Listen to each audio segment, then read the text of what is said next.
All right, ladies and gentlemen, welcome back. My name is Nexus. As always, it is my pleasure and privilege to bring you yet another AMA with the Wolves of Alt Street. As always, this show represents entertainment and informational purposes only, and the comments made by the persons on this show do not necessarily represent all of the opinions of all of the Wolves of Alt Street or all of the opinions at the team from the Standard. And with that, welcome to Team Standard. We have had you guys before, and it is a truly wonderful pleasure to have you back. How are you guys doing today?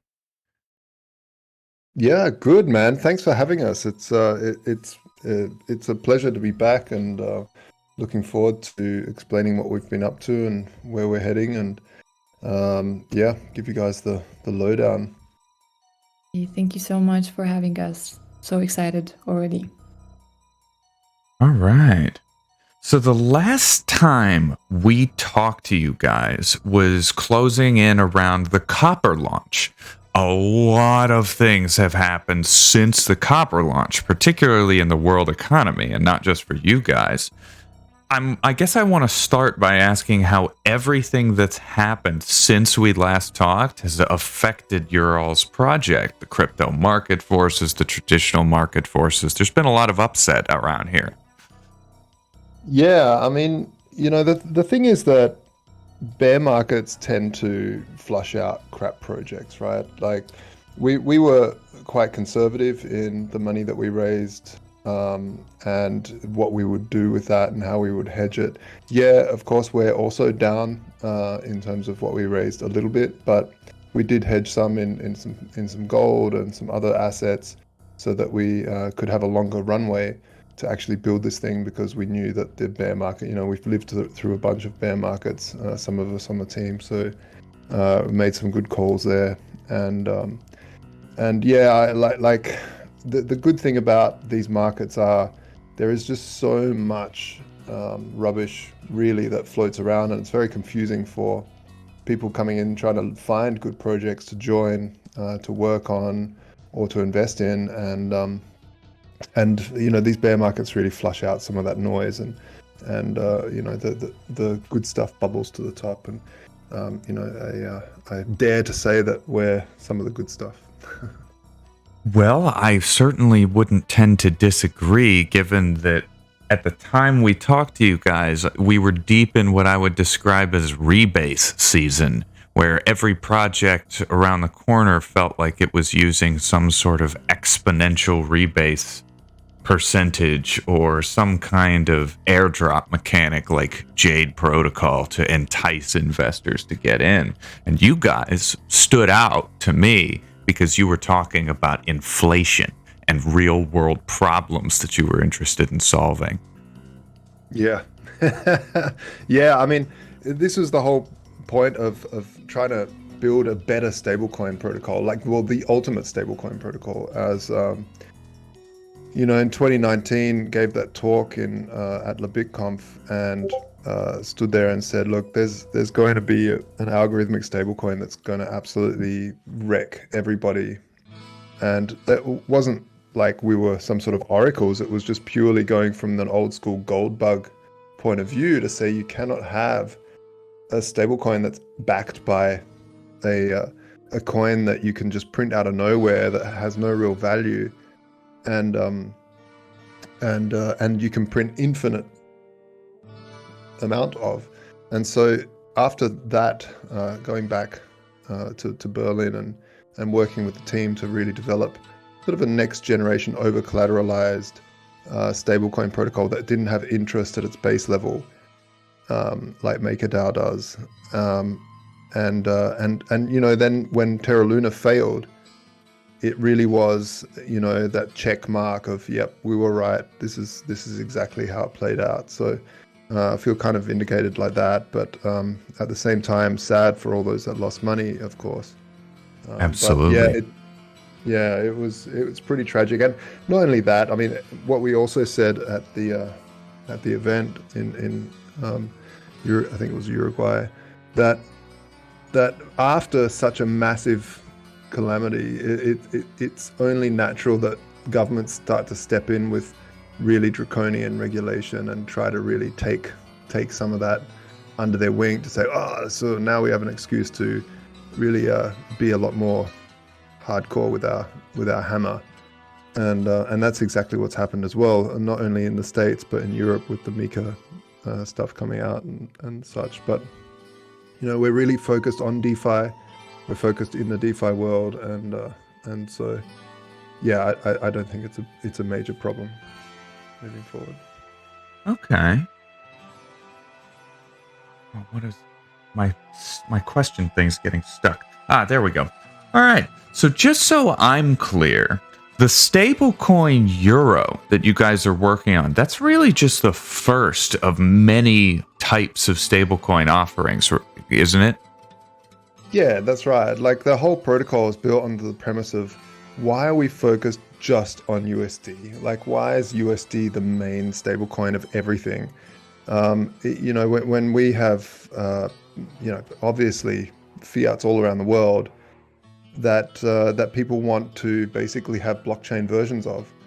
The euro was an interesting one because at the time of choosing that one, it was we'd been in negative interest rates for a long time, and that's why we haven't seen a centralized stablecoin really take off over here, because centralized stablecoins, basically like USDC and such, they have a massive reservoir of fiat, and they would have to be paying interest on holding all of that.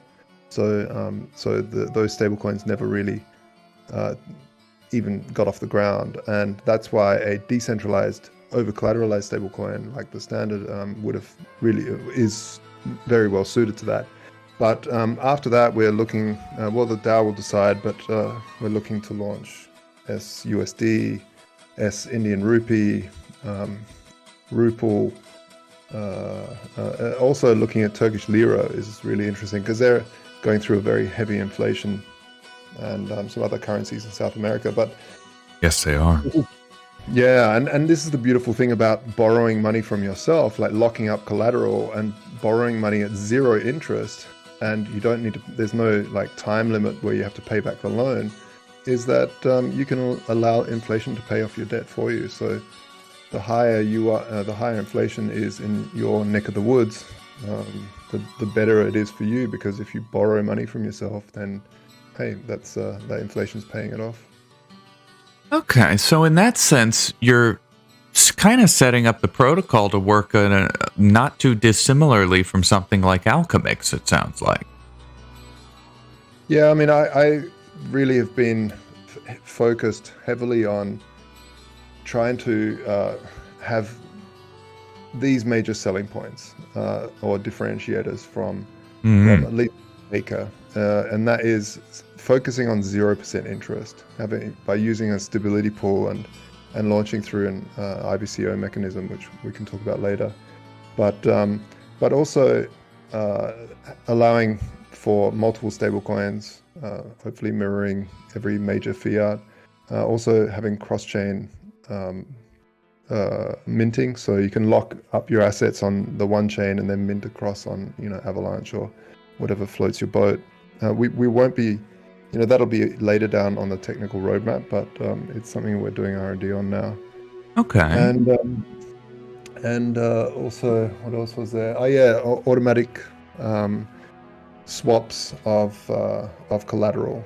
So if your debt position that you've opened up starts to drop too fast, you can automatically swap the collateral over to like a tokenized gold or something like that, so that hopefully you won't get liquidated. It won't stop all liquidations, but it's another way. And the other last differentiator, which is interesting, is the ability to sell. Like, let's say you can't pay off the debt that you've taken out from your own smart vault, to be able to sell that smart vault as an NFT, so that someone else can buy that debt off of you and pay it off, is also a really good option.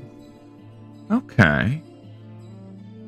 Well, you touched briefly on the ICBO. In the hours leading up to the AMA, I personally received a number of questions about what exactly an ICBO is, and I tried to describe it in the context of traditional bonds and municipal treasuries, but that didn't work out for me. So for our global audience who might not have a ton of traditional financial or business knowledge, how can we simplify the concept of a bond in this context to make this a little easier for them to grasp?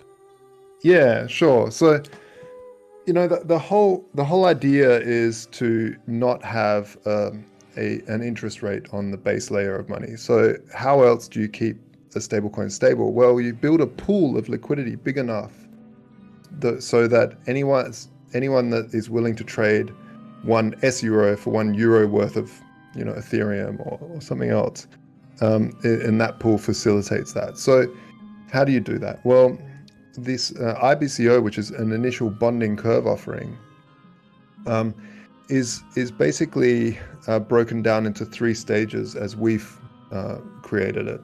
The first stage, it's almost easier to call it an initial discount curve offering, because what we're doing is offering to yield farmers the ability to buy the first S-euro under euro, so at a discount. So the pool will be empty and it'll be offered at 80 cents to the euro. So it won't be defined as a stablecoin at this stage. It's still in the infancy. So people would send in, let's say, 850 euro worth of ETH or something like that, and they would get then 1,000 S-euro.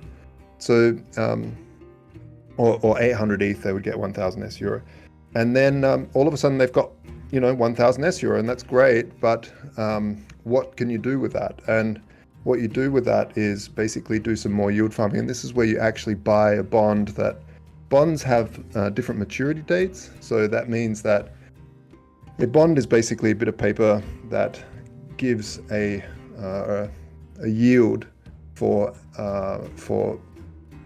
a trade. So you would put in liquidity. So the second stage is you have all this S-euro, and you would say, okay, I'm going to put this S-euro into Uniswap liquidity pool along with some USDT, and for that liquidity, we'll give you a bond, and that bond you can choose 7 days, 2 weeks, 3 months, or a year, or something like that. 6 months, I think, is in there as well. And the longer your maturity date is, the higher the yield. And yeah, so you get that back, and then you can cash out the yield when that matures, and that's basically how that works. And you get paid out in TST, which is the membership token of the standard protocol. And this token allows you to earn a fee on every single person around the world opening up any debt. So you can imagine if you owned a part of, if you owned a part of every single debt that was out there, you could take a small cut from when people took out a loan from themselves. That's basically what TST allows. So it's, I think it's a really good mechanism, and it'll really help. It's a great reward for people that are participating early, and for the protocol, it's a very good thing because it allows us to build that deep liquidity that's needed to stabilize a stable coin. And the good thing about the standard and how it's structured is that it just can't go to zero because it's always focused on over collateralization. And while stage 1 by itself, where you get it at a discount, will end. So by the way, I forgot to mention one thing. During that discount curve offering, the more liquidity that comes into that pool, so the first people get it at 80 cents. And then as more liquidity goes in, that discount gets less and less until it reaches a 1-to-1 peg. So it'll go like 80, 20% off, 19% off, 18% off, until it reaches 1-to-1. And at that stage, it becomes a stable coin when it reaches 1-to-1. And obviously, if you're even slightly good at math, you realize, then you're slightly under collateralized because you've sold it at a discount. And this is really where stage 2, which is the liquidity bonding, comes in, because that will cover the rest of it. And we don't pretend to be a stable coin or be pegged to the euro at the stage where it's still in discount. We're really considering that as a launch event. Okay. All right. Well, let's dive we've dived a bit into the tokenomics for the initial bonding curve option. I guess what I'm wondering is, just for the sake of clarification, because I've seen a couple of users ask in the chat as it's gone by, there's some slight confusion about the concept of borrowing from yourself. Yeah. Okay. So basically, in, I don't know, 2013 or something, I had to sell like 40 Bitcoin to borrow to pay for a deposit on a rental department, a rental apartment, and of course I could buy like a luxury villa now with that, right? Yeah. So imagine if you could send the Bitcoin or wrapped Bitcoin or Ethereum, and you didn't want to sell it, you could send that to a smart contract and lock that up. Now, this is very different than sending it to, like, let's say I don't know, a third party like Coinbase or someone that offers you a yield and locking it up. This is a smart contract that you control, so your keys are still there. It's your keys, you know, the whole thing of not your keys, not your crypto, right? So Yeah. you can send the Ethereum into this smart contract, lock it up. So imagine this smart contract being like a safe that's got on the side of it a money dispenser. So you lock up, I don't know, 1,000 euros worth of ETH, and you can print out the side new stable cryptocurrency that is like, let's say 500 euros worth. So you can print up to 80% of that, or 85, but let's say you do half of it just to be secure. And then you know that you've got more value locked up in that safe, and so then you go and buy a car. And the good thing is you don't get hit with capital gains tax either, because you've borrowed money rather than selling it, and you've borrowed it from yourself. And really, that's what's happened. And then you take those stable coins and you put it back into the slot in the side of the safe, and the safe opens again. Those stable coins get burnt, and you've got your ETH back. Okay. All right. So no more begging the bank for a loan, basically. I mean, this is the premise of DeFi as a whole. Oh, yeah. A lot of that concept. Absolutely. All sorts of protocols have been working that concept. You got Banky on Avalanche, you got Compound on Ethereum, and way more besides. It's probably one of the coolest things about DeFi. Yeah, except a lot of those protocols, people are putting their own stablecoins in, and people that are locking up assets are borrowing the stablecoins that people are putting into the protocol. So correct. In the standard, we print fresh new stablecoins. So the people using the protocol effectively are the decentral bank. Okay. That's an important point of distinction right there. Yeah. Okay, I don't want to get too political, but I can't help but ask, given everything that's going on in the world right now, what fiscal flashpoint do you guys think is the most dangerous right now for the world economy? We're looking at all sorts of them. We got the Credit Suisse situation, we got British pension funds. Is there anything along those lines that trouble you guys who are concerned about inflation more than some of the others? I think that, it's all culminated towards, like, us gold bugs and crypto bugs have been saying for years, having a fiat system that's in fractional reserve and allows governments to print as much as they want for promises rather than taxation, which is very unpopular, is a really it's this sort of strange thing that not many people understand, and it really destroys savers, right? So what's happened over the period of time is that it's getting worse and worse, especially somewhere like China, who have had this one-child policy for many, many years. And now they're being a socialist state or a communist state. the pension funds basically, the pension funds are like a type of Ponzi scheme. You need new people coming into the scheme, new workers, to pay for the retirement. But because they had this one-child policy, there's less people basically joining the workforce than there is retiring, and so there's this huge imbalance. So that's one thing. The other thing is you have this massive subprime, or even worse than a subprime mortgage problem happening over in China, which I think will cause a massive knock-on effect as China holds a huge bunch of debt from around the world. You've obviously also got the Russia situation, but so there's a whole bunch of things that are kind of scary on a financial front. But at the end of the day, what's happening is that they're starting to lift interest rates because by being the interest rates being so low, which is effectively issuing more credit into the system through this QE stuff. Yeah.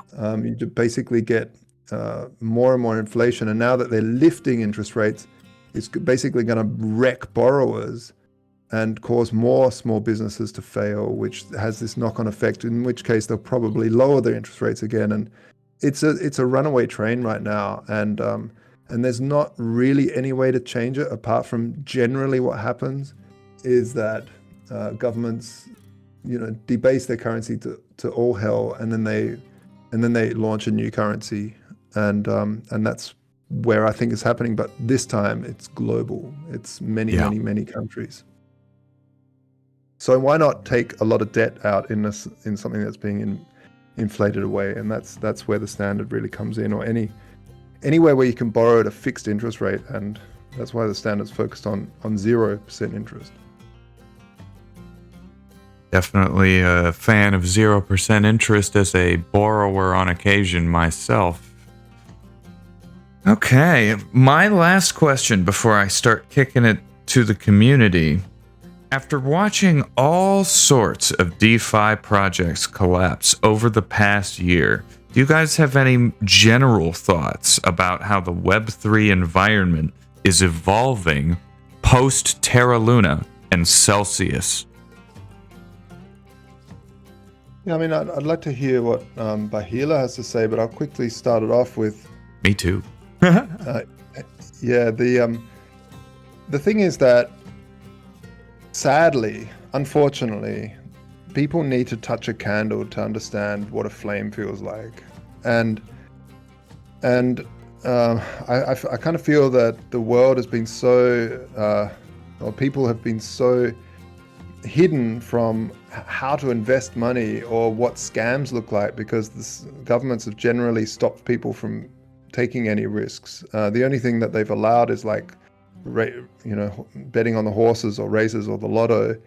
But investing in startups and stuff has been off the chart, off the table, unless you're a accredited investor.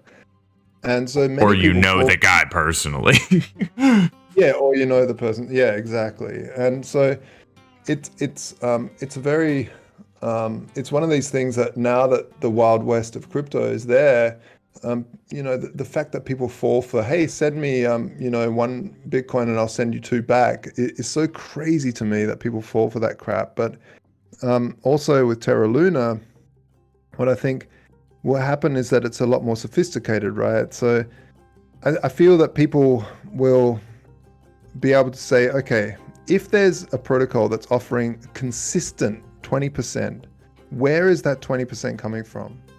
It's okay to offer 20%, but you need to see, okay, they're going to do it for this long because it's coming from this treasury, and that treasury is going to run out after that or whatever. But Terra just kept on doing it for ages and ages, right? So you just got to go, okay, there's something wacky going on here. And as long as you know that this is a game of someone's going to hold the bag at the end of this, that's the thing. And so my hope is that after all of this whole Terra Luna stuff, that people have become slightly wiser and look at protocols that are offering too good to be true returns and say, hey, that's a bit over the top. Bahila? Yeah.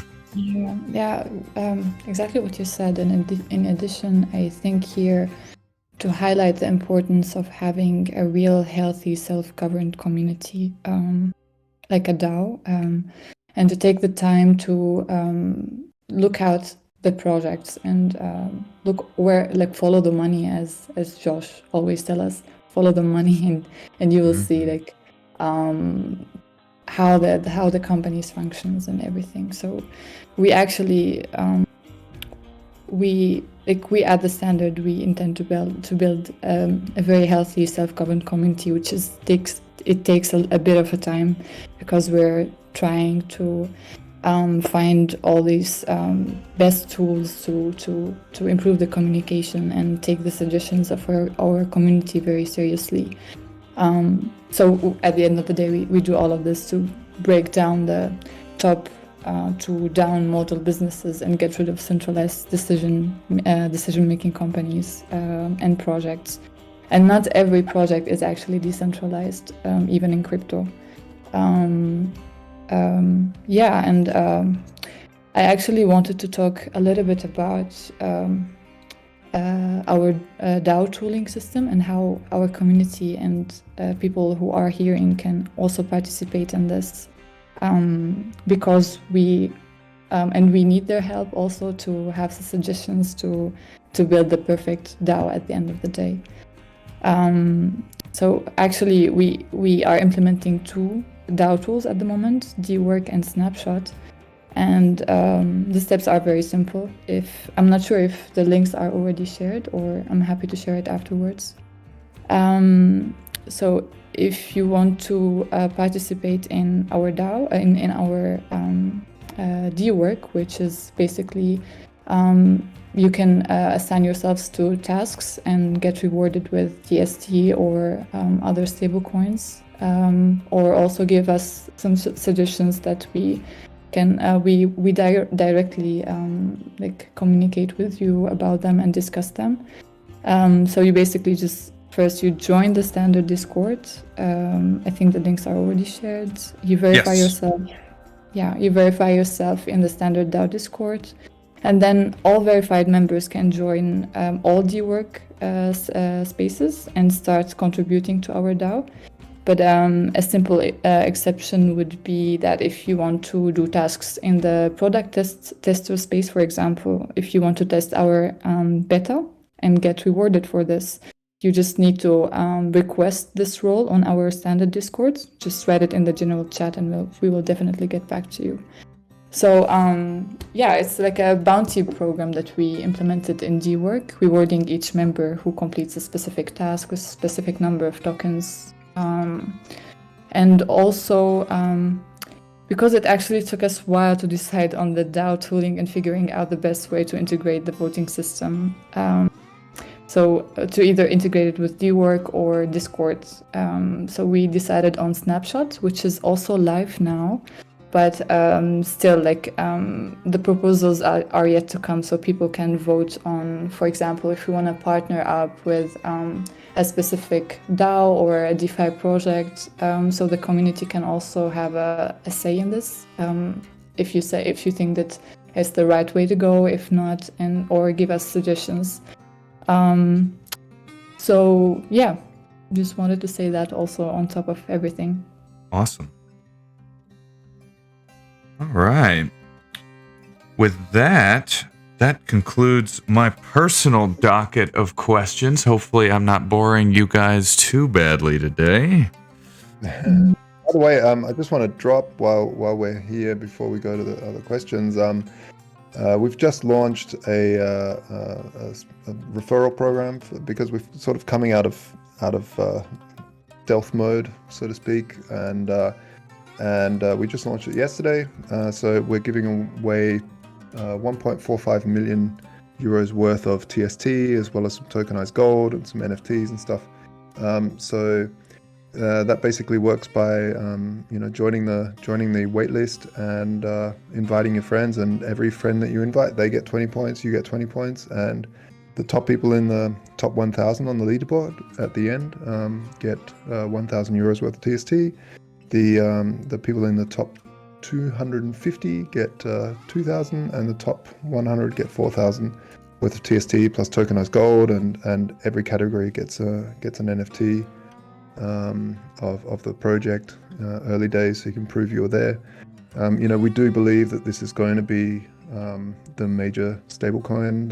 That's what we're working towards. That this is going to be the ultimate decentralized stablecoin protocol, and hope we can make it to the top 10. Okay. The CMC. We will. Yeah, I like the confidence, guys. Especially in this market environment, it's needed. No, it gave us a lot of time to build more, and look out for more projects, and be more careful. So I think we are going somewhere good. All right. Well, we shall kick off the community questions with Master Halo 40, who asks, what use cases do you guys have with the standard? And I believe they're referring to, I think they're referring to your governance token. And what benefits will I have if I'm a holder of the stablecoin compared to, say, other stablecoins? Yeah, so I'll just say Hava, and then I'll hand it over to Pahila. So for TST, basically, we don't have a stability fee or an interest rate, right? And so what we do is every time someone takes a loan out, they pay a small fee, and so that small fee gets split between the DAO treasury and TST stakers, and it'll be airdropped on TST stakers as well as a closing fee. So this is one thing. They also get the ability to buy liquidated assets under spot, so under market value at 15% under. So if there's a smart vault that's about to get liquidated, it'll basically, you can stand in line and buy that up by staking TST. And there's a bunch of other rewards as well that with the protocol controlled value that we gather during the initial bonding curve offering, this will of course bring in an income, because a lot of this is used for liquidity, and liquidity, I guess, as the decentralized exchanges utilize the liquidity, the protocol gains an income, and that'll also be partly dropped to TST stakers. So there's a whole bunch of use cases, as well as, of course, steering the network and steering the way that the protocol heads, and all of that good stuff. Yeah. In addition to that, it's because it's all about use cases also. So we aim to bridge this gap between fiat and cryptocurrencies also with the stablecoin. So I will give some examples of some partners that we had, partnerships that we had. For example, if you want to divide them into categories in terms of social impact, for example, we partnered up with Ethicup, which is a social enterprise that connects farmers, South American farmers, with the financing needed to work their land and sell their crops to direct markets. So if you have S-Euro, for example, or S-Euro holders can put S-Euro or stake them into the Ethicup yield bond. And with this solution, you can connect lenders globally with farmers in South America to give out microloans, for example, so that farmers can be flexible in selling their coffee beans to the market with their own prices. If we want to say, for example, in terms of real life use cases that are related to work and profession, one of the use cases would be Hive. Hive Works, which is a network of freelancers and enterprises where people can pay and get paid in S-Euro or TST later on. In terms of metaverse projects, for example, we partnered with Conreality, which is a mixed reality tech startup that builds hardware and software for shooting games. And so think of something like Pokemon Go, but actually for shooting shooting games. So users can actually use the S-Euro or TST for the in-game purchases. So yeah, there's a lot of other use cases, but this is like 3 highlights, for example. Oh, that's awesome. Yeah, And the reason we're starting off with S Euro is because they're so oversaturated in terms of USD stablecoins. And when we look at the Euro market, like we've run Voltoro, which was an exchange that we launched in 2015.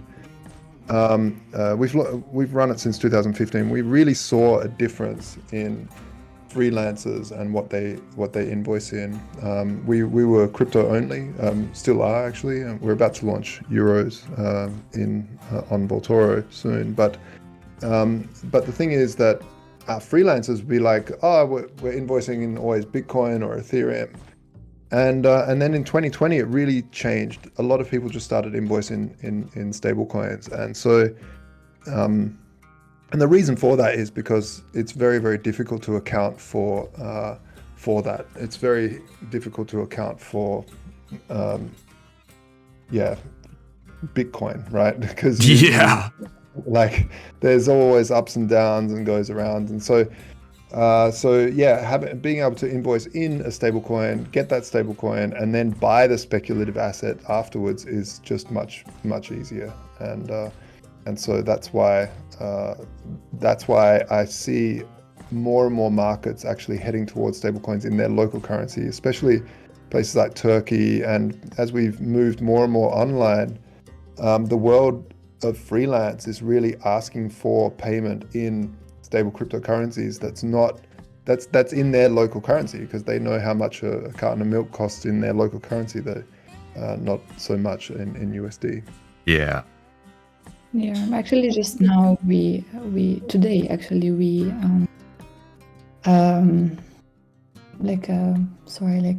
shared the announcement of our partnership with a payment solution called Calamus Finance, which is a payment solution just like Basenode also. Just like Josh said, like you will be able to invoice people as euro, which is easier, and the system will be all set in this platform. Well, it absolutely reduces the amount of accounting that people will have to do. All right, Master Halo's second question. Where can I check that the stablecoin is really backed by gold, Bitcoin, and Ethereum? I think that today, in the world of crypto and blockchain, it's very important to show transparency in these things. Yeah, absolutely. Actually, this is one of the reasons we started Voltoro in the first place. I invented the transparency protocol back in 2014 because I lost a lot of money in the Mt. Gox collapse, which was the very first Bitcoin exchange that existed in the world. And yes, so this was called the Glassbooks protocol, and we implemented it into Voltoro, which was basically a real-time transparency protocol. And other people like Peter Todd and Gregory Maxwell had also invented one, but it was very, you still need a lot of trust unless you were very, very technical.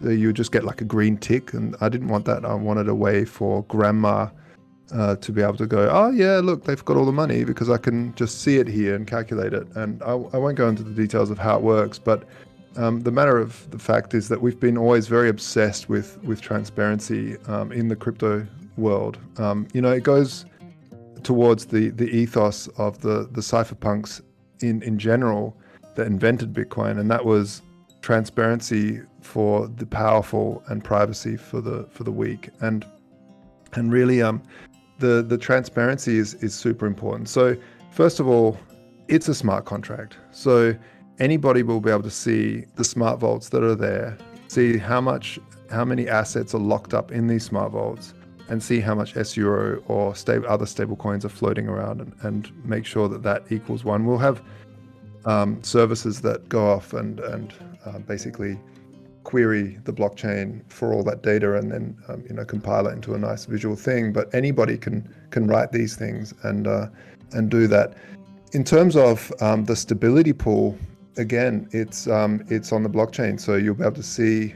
We've just we finished the first version of the tokenized gold contracts, and of course, naturally, the locked up contracts for the wrapped Bitcoin, Ethereum, and other assets are already available. So anybody can look into those smart contracts and see how many assets are there and how much S-Euro is floating about. Okay. All right. The next question comes from The Real Pauly. If you are using a private gold standard version 2.0, will it not limit the distribution of the coins? You would only be able to mint and distribute as backed, so wouldn't that slow growth down? Oh, I'm not quite sure I fully get it. I believe I can try to. The user apologizes for their rough English. I believe I can try to interpret this question a little bit. The user seems to be suggesting that if you're going to be minting Euro stablecoins backed by gold, Bitcoin, Ethereum, etc., that you will only be able to mint and distribute as backed because you're aiming for a kind of over collateralization thing. Yeah. I mean, a lot of the hype and the keywords behind Terra Luna was capital efficiency. We need capital efficiency. This is a capital efficient way of doing stablecoins. That's what they said. Well, it doesn't seem very capital efficient if you have billions of dollars going down the drain. So it's no, it doesn't. Right. So it's very, very, very important that if you have a stable cryptocurrency that is pegged to something, that there's more value, or at least equal amount of value, backing that in the background. And while that might slow growth in a way, which I don't believe it will, because I'm already talking to a bunch of people that want to token basically pay off their real life mortgage where they're paying 3 or 4% interest. And pay that off with a loan that they take out on the standard at 0%, and then have inflation paying off that. I was just gonna say, let ride inflation to victory at that point. Yeah, so I can just imagine many people wanting to take advantage of that, cashing in their loan, and this is to me a little bit of a Trojan horse to get more and more people into DeFi and out of the banking system. Is like close out those banking loans and come into DeFi. It's warm and cozy in here. I certainly think we all wish it was a little warmer and cozier, but that's what we're here for. We're trying to make it better. Crypto winter, it's not going to be the warmest place, but it will get warm again. All right, Pauly's second question. Well, why did you guys go for the Euro stablecoin first? It's very volatile and has been decreasing in value. Why not choose the dollar or some other stronger popular fiat currency? Yeah, the dollar will come next, most probably. It's just that, first of all, isn't it a good thing that it's losing value? If you're borrowing against that, it's kind of good, right? Because it means, your loan is being paid off. But the other thing is there's not as much competition in the stablecoin space on the euro, and that's why we thought, let's get this market, give it a go, and then we can launch USD after that.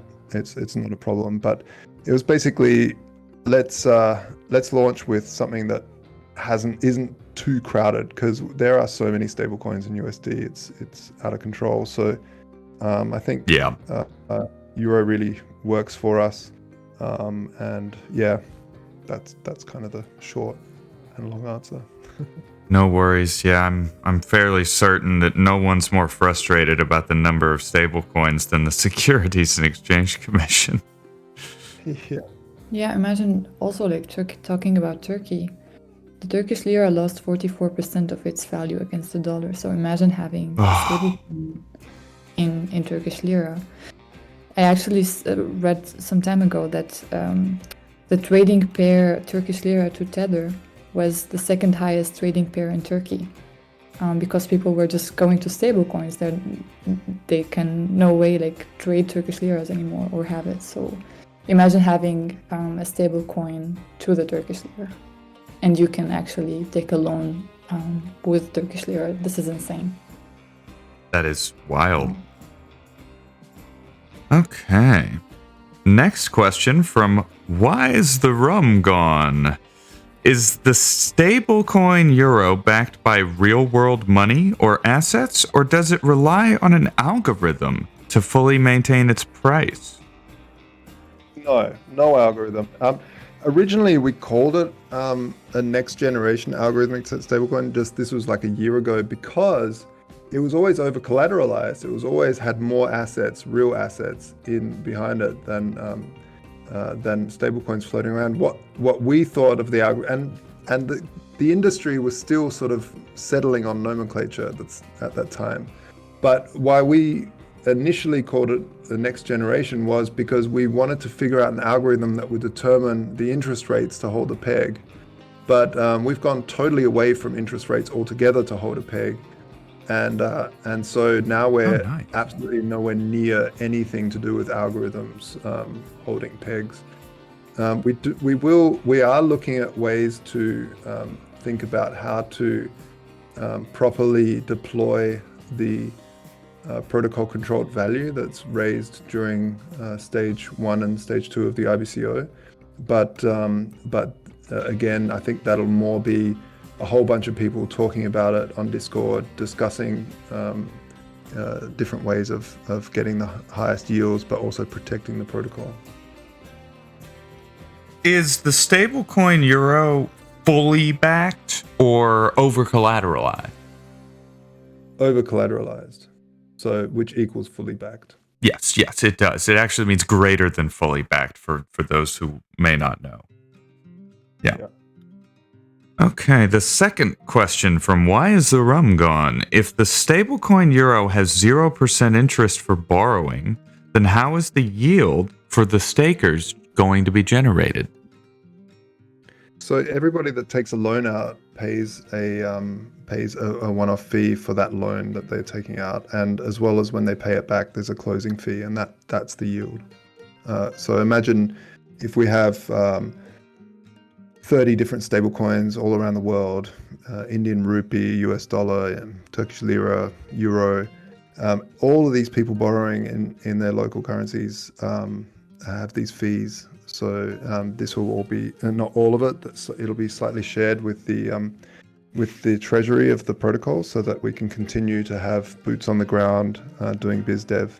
But most of that will be deployed to TST stakers. And I just on that point of putting a little bit back into the treasury, I think it's super important because I've been in Bitcoin since 2010, and I came over to Berlin for a little while, went back to Australia to check, just to see family and stuff, and I noticed in that time, it was like 3 years, Bitcoin hadn't really adopted, even though the whole community and Roger Ver was still on Team BTC at the stage, and we were like celebrating, going door to door and saying, you have to do Bitcoin, it's the best thing ever.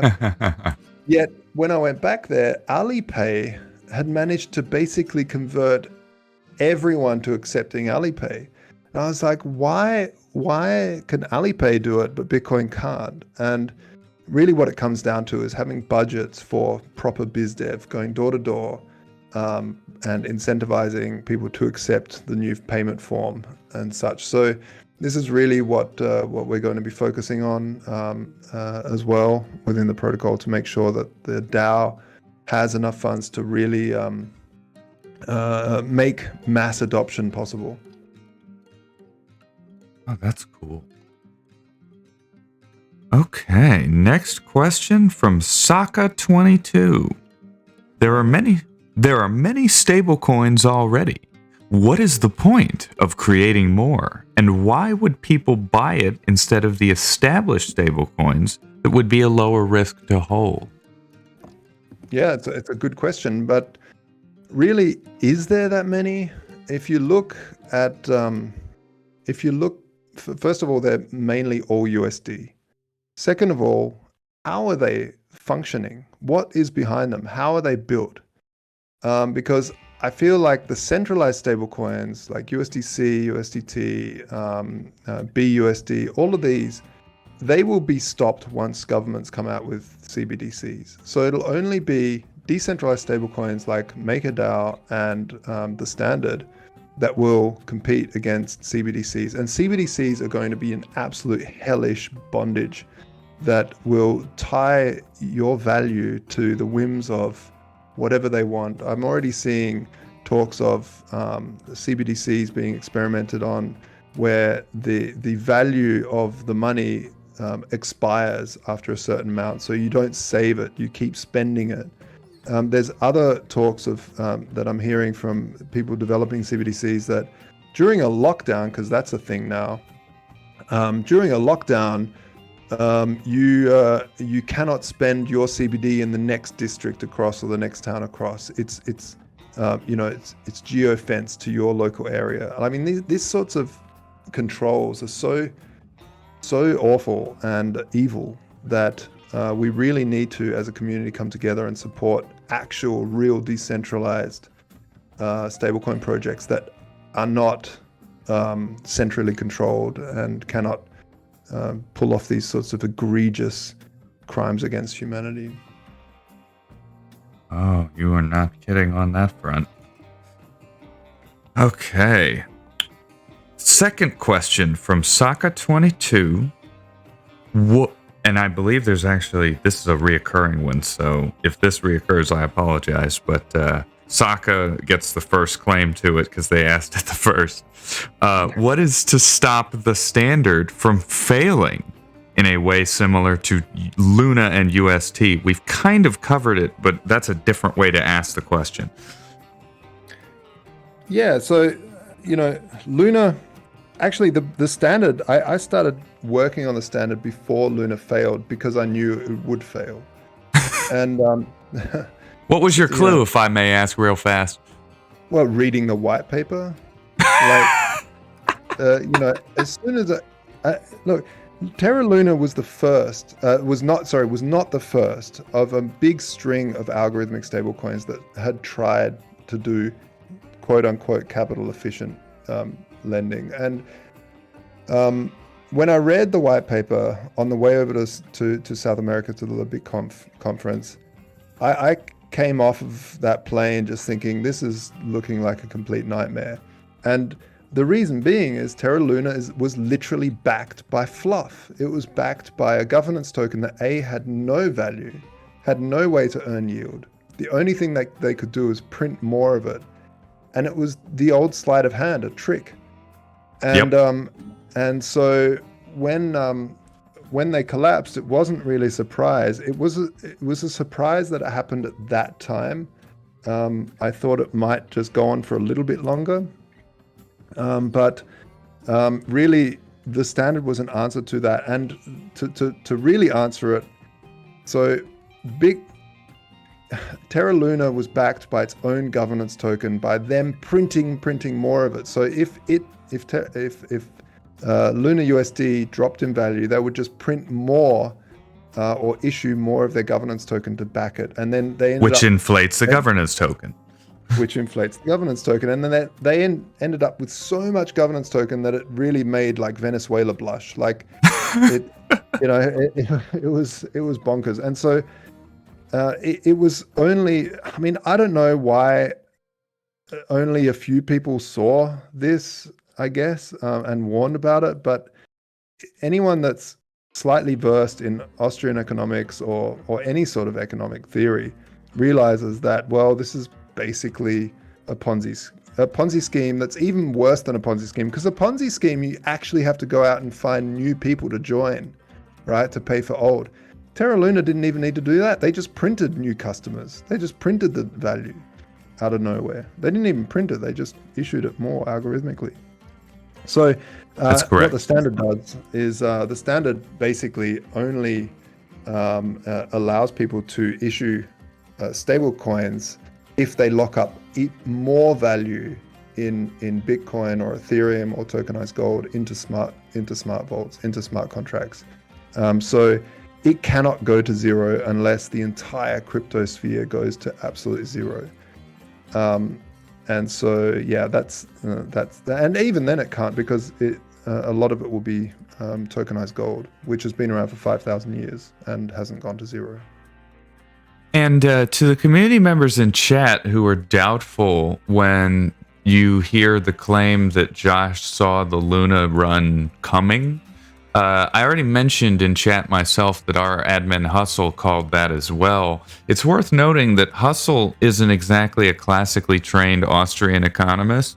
Hustle's a software engineer, and he saw the bank run coming because he looked at the same white paper we all looked at and said, this is sustainable only as long as there is not a bank run. The moment the bank run happens, the algorithm is going to be broken, and there will not be any fixing it. Yep. So you didn't necessarily need an you didn't need an Austrian economics training to be able to spot that a bank run would destroy Terra Luna. Yeah. Plus, there's video of me saying it, talking about it with Neville from Reserve at the LeBitcoin conference in 2019, I think. Yeah, and so Terra Luna just released their white paper actually at that stage. Oh man, yeah, that would have been very early. Yeah. Also, I see some comments saying that we are backed by our own asset TST, which is wrong, because we're not backed by TST. When the IBC was live, when you buy the TST with SUO, Ethereum, or other gold tokenized gold, and then the peg happened, this whole period of reduced price to the peg, when the peg happened, is what makes the collateralized. So there's no TST, and we're not backed by our own governance token. Yeah, okay. Yeah, that's a very important point of clarification. All right. Okay, moving on. Our next question comes from Kuruk, the Friendly Wolf. Given the increased regulatory inspection on stablecoins due to the US Terra crash by various governments such as the United States and United Kingdom, what are you going to do to ensure that your stablecoin remains legally secure? Being a DAO is probably going to help, but do you have any additional plans for protection? Yeah, I mean, we definitely have a great legal team keeping an eye on stuff. But at the same time, all that regulations do is deal with the on and offboarding. They deal with the Coinbases, with the Krakens, with the interfaces between the legacy system. Within the DeFi space, within the actual crypto space, it's like pointing a gun at 2 + 2 and saying you have to equal 5. It just doesn't work. Maths is maths, and once these contracts are there, these contracts are there. And so what they can do is say to Kraken, you're not allowed to deal with this coin or whatever, and that's what it is. But what I'm seeing as a trend is more and more people less and less people, I should say, will use these on and off ramps as time goes by, as the workers, and this is why we're also focusing on a massive amount of different types of fiat stablecoins, is that more and more workers, digital workers, will be invoicing directly in crypto assets and won't need the on and off ramps anymore. They stay in that space. They pay their rent in that space. They pay their food in that space. They load up debit cards and stuff, which again could be regulated, but depends where. But that's how I see it working. I see more and more people, because look, how can DeFi offer like 8% yield on anything, or 20% or 10%, right? First of all, there are definite legitimate ways of doing that, and why cannot the legacy system offer that? Why can't my bank offer that? Because my bank, when I put money in my bank, first the bank gives it to a company, who then gives it to a manager, who gives it to a fund, another fund manager, who then splits it apart into different categories and gives it to someone else. Eventually it gets to the trader, the market maker, who will enter it into some markets, earn a reward hopefully, and then be able to like give some of that reward back through all those middle parties, those middlemen all the way up to my bank account where I get like 0.1% of an interest rate. Yay.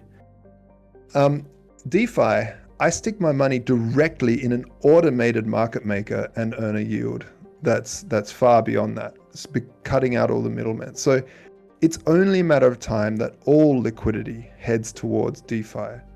The legacy system cannot compete, and it's irrational for people to think that liquidity won't go where most of the yield is, and the yield is where it's more efficient. And DeFi is ultimately more efficient than the legacy system. So as more and more stuff heads towards DeFi, more and more people will stay in DeFi and won't leave it. And so a lot of these regulations will be based around those exit ramps that will be less and less relevant.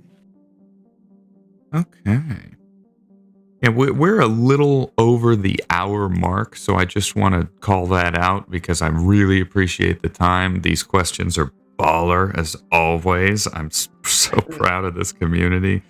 It really is a good community. I got to say, you guys ask great questions and important questions because, and that's another thing that's what I mentioned before. What some of these big problems in the space do is they educate people, and now these questions are fantastic. Well done.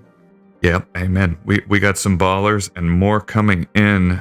So I just always pause around this time to give a shout out and thank you guys for sticking with us for these questions because this is really good stuff. Okay. Our next question from Kuruk. What other fiat currencies are you planning to tokenize? I'm going to add to that sooner than others, and why?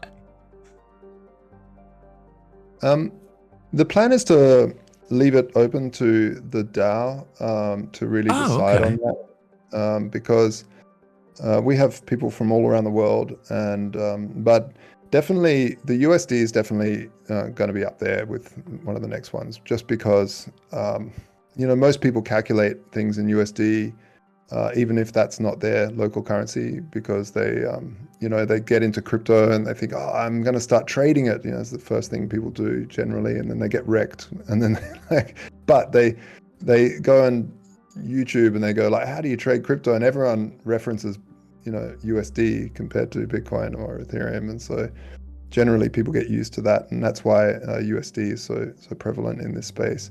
But I think one of the things to look at when releasing the next stablecoin is looking at real world use cases and markets. So Bahila mentioned the Turkish lira before. I know that not a lot of people won't really understand, but if they're inflating by 40%, people will definitely want to take loans out against some crypto assets and borrow the lira as it declines in value. And so yeah, that's one. There's also Indian rupee. I mean, there's just so many people, obviously, in India, and so tackling that market is also a priority. I would say the British pound, even though it's sort of tanking like crazy, it's still worth going after some of those old school legacy leaders, as well as the Aussie dollar and such. But there's no real roadmap. It's definitely a thing where the community will decide and discuss and look at different data points to decide on which one next. But once we release USD, it shouldn't be too much time in between releases. Okay. Oh. Whoa, did we just lose connection? Testing. Testing. I'm here also. Okay, good. Looks like we had a little bit of a connection hiccup there. I'm presuming that was on server side. I saw some people saying in chat that there were hiccups, stutters.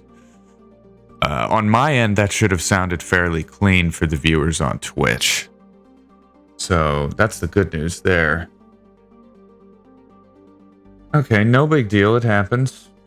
Technology, am I right? Technology. At Okay. least centralized technology. Yes, sir. Yes, sir. Yes, sir. I guarantee you all these voice chats run on Amazon Web Services. Not that I have much of a choice in the matter.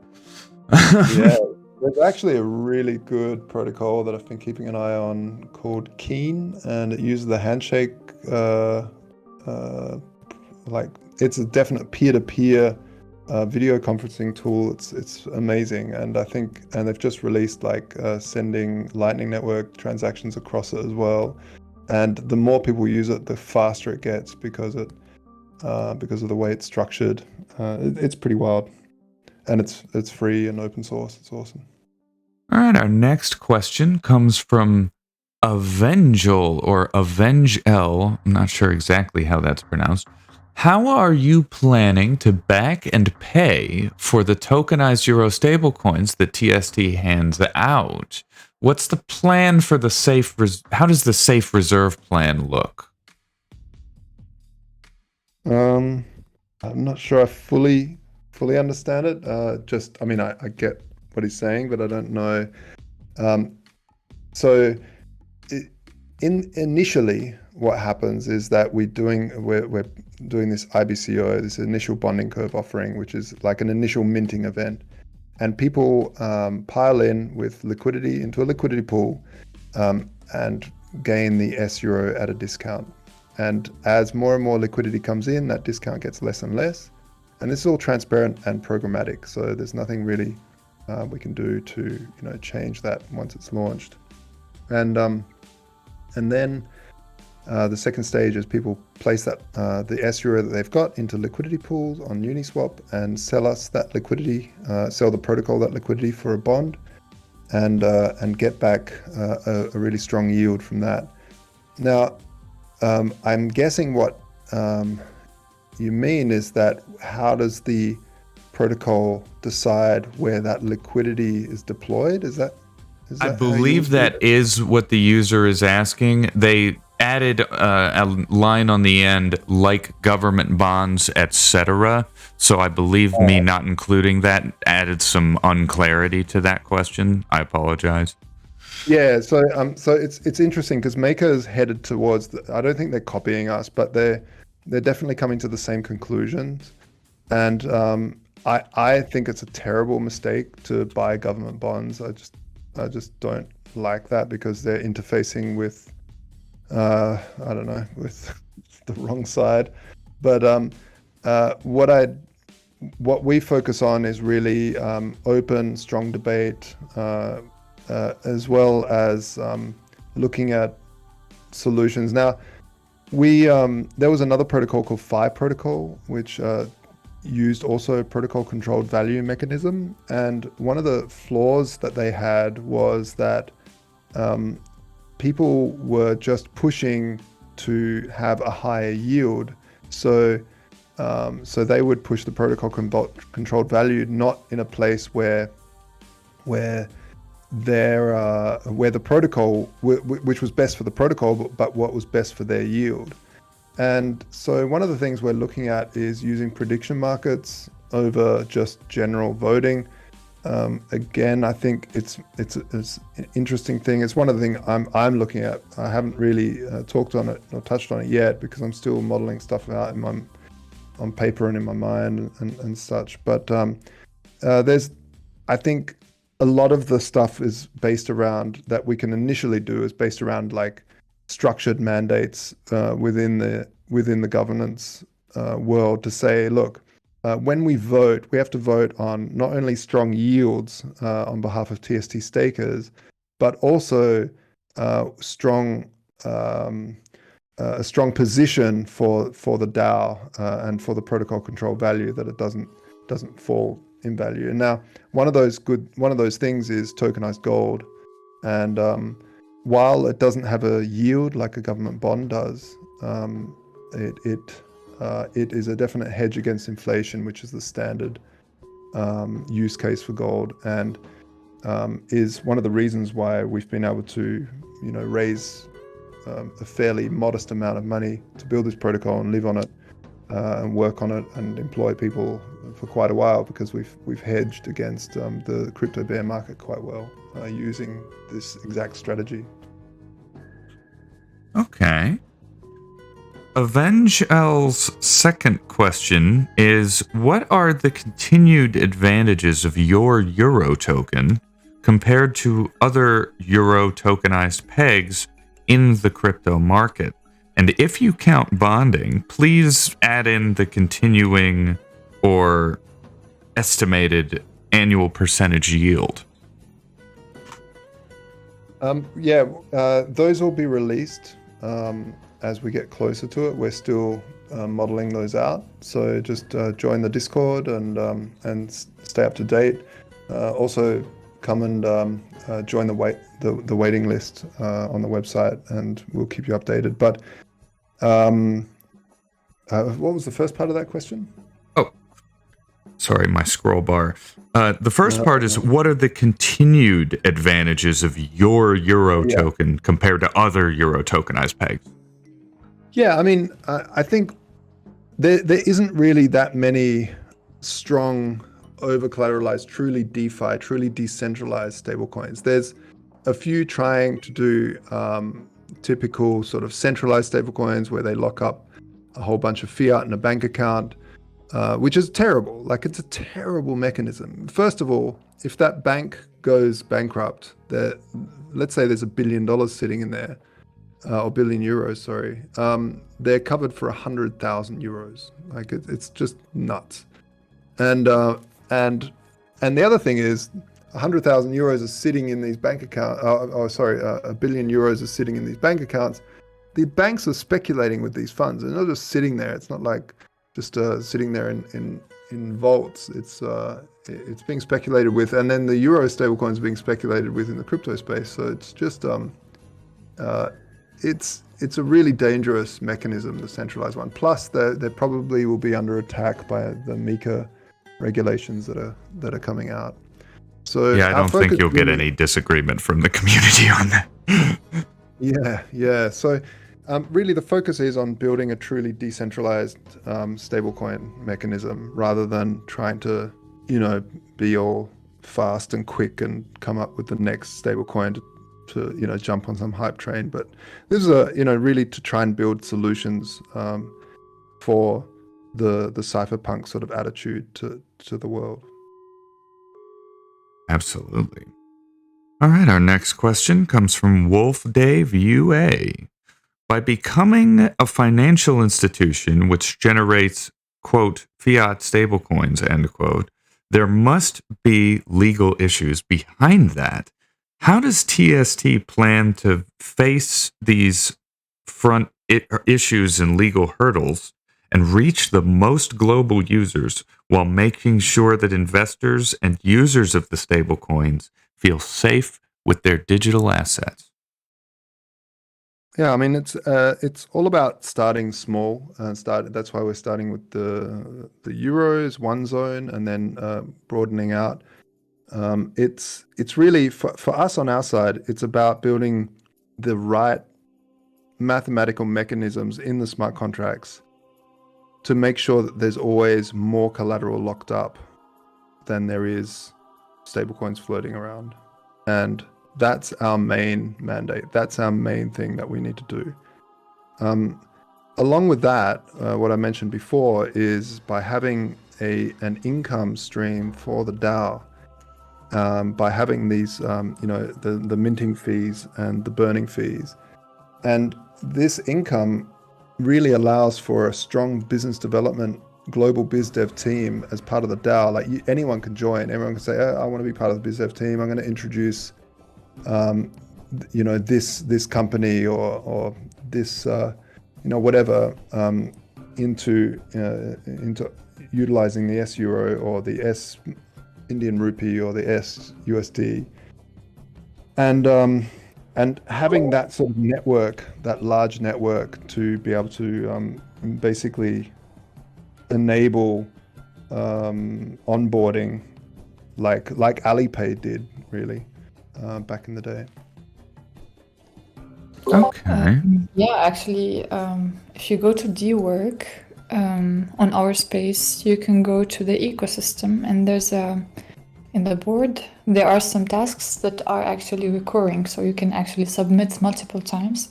And here, where we actually, if you have some potential partners in mind, if you can establish an AMA with some partners, if you can suggest something, please do, and we will review it. And it's actually it's associated with rewards also. Yeah, that's cool. All right. Wolf Dave's second question: how exactly does TST plan to leverage the devaluation of fiat currency? Yeah, like I mentioned before, this is the old trick that the very wealthy have used during inflationary cycles. So if you were very wealthy back in the day, you could talk to your bank manager and say, hey, you're realizing, hey, they're printing too much money. I'm going to borrow a heck of a lot of money and buy property. But how does that take advantage of the inflation? Well, you need to make sure you're sitting at a fixed interest rate. And most people, if you weren't wealthy enough, the bank manager wouldn't actually take any commands from you. So the bank manager, part of the contract would be like, if there is a monetary reevaluation where the government just sort of destroys its own currency and issues a new one, like they did, I don't know, I guess with Deutschmark and stuff, is that the wealthy could negotiate into these contracts that even if there is a total renewed version of the currency, we would stick with the old debt. So what they would do is borrow like crazy, buy houses like crazy. Let's say you pay $1 million per house, and then 5 years down the track, you pay $1 million for a carton of milk. Then you've effectively paid off your house with the cost of a carton of milk.